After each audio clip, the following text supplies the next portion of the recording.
بسم اللہ الرحمن الرحیم۔ السلام علیکم ناظرین گرامی، خلیفہ ہارون الرشید عباسی خاندان کا 5واں خلیفہ تھا۔ عباسیوں نے طویل عرصے تک اسلامی دنیا پر حکومت کی، لیکن ان میں سے شہرت صرف ہارون الرشید کو نصیب ہوئی۔ ہارون الرشید کے دور میں ایک بار بہت بڑا قحط پڑ گیا۔ اس قحط کے اثرات سمرقند سے لے کر بغداد تک اور کوفہ سے لے کر مراکش تک ظاہر ہونے لگے۔ ہارون الرشید نے اس قحط سے نمٹنے کے لیے تمام تدبیریں آزما لی۔ اس نے غلے کے گودام کھول دیے، ٹیکس معاف کر دیے اور پوری سلطنت میں لنگر خانے قائم کر دیے اور تمام امراء اور تاجروں کو متاثرین کی مدد کے لیے موبلائز کر دیا۔ لیکن اس کے باوجود عوام کے حالات ٹھیک نہ ہوئے۔ ایک رات ہارون الرشید شدید ذہنی تناؤ میں تھا۔ اسے نیند نہیں آ رہی تھی۔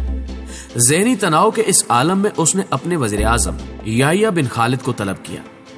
یحییٰ بن خالد ہارون الرشید کا استاد بھی تھا۔ اس نے بچپن سے بادشاہ کی تربیت کی تھی۔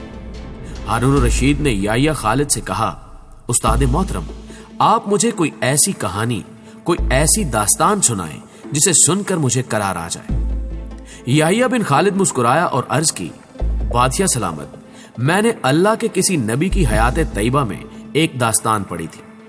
یہ داستان مقدر، قسمت اور اللہ کی رضا کی سب سے بڑی اور شاندار تشریح ہے۔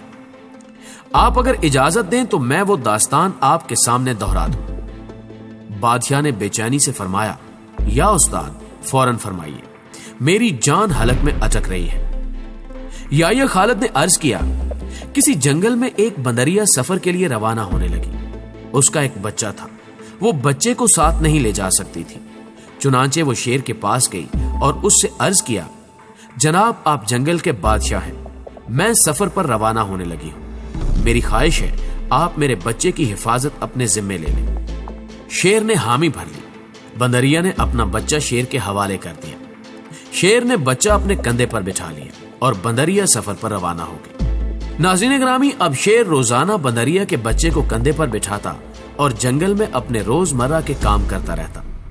ایک دن وہ جنگل میں گھوم رہا تھا کہ اچانک آسمان سے ایک چیل نے غوطہ لگایا، شیر کے قریب پہنچی، بندریا کا بچہ اٹھایا اور آسمان میں گم ہو گئی۔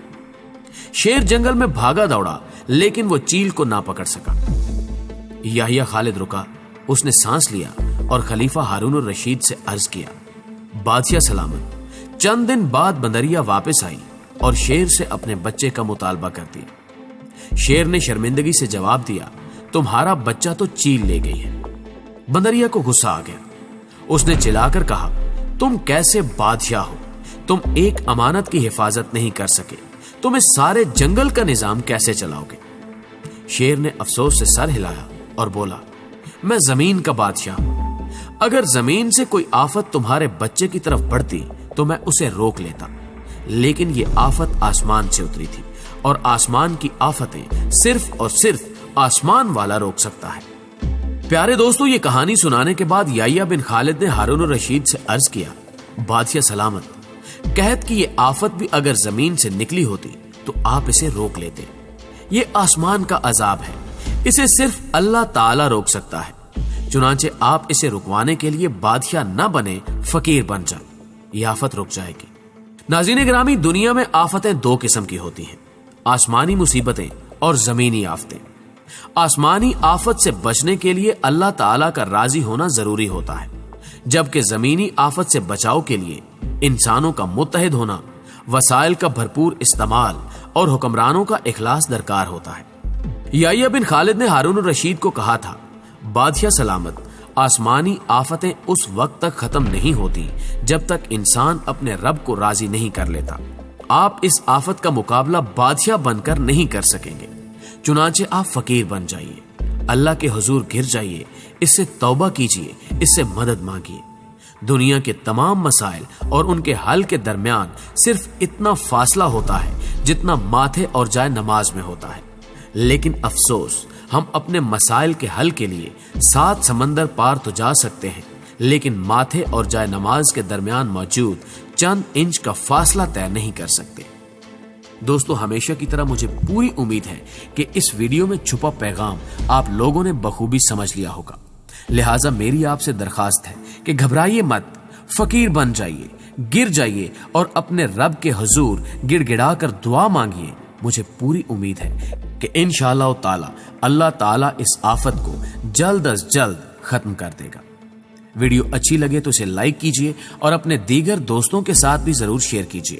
نیز ہمارے چینل کو سبسکرائب کرتے ہوئے ساتھ موجود گھنٹی کے بٹن کو بھی ضرور دبا دیجئے تاکہ ہر نئی آنے والی ویڈیو کی نوٹیفیکیشن آپ تک باقاعدگی کے ساتھ پہنچتی رہے. دعا ہے کہ اللہ تعالی تمام بنی نوع انسان کو اس آفت سے محفوظ فرمائے. آمین ثم آمین.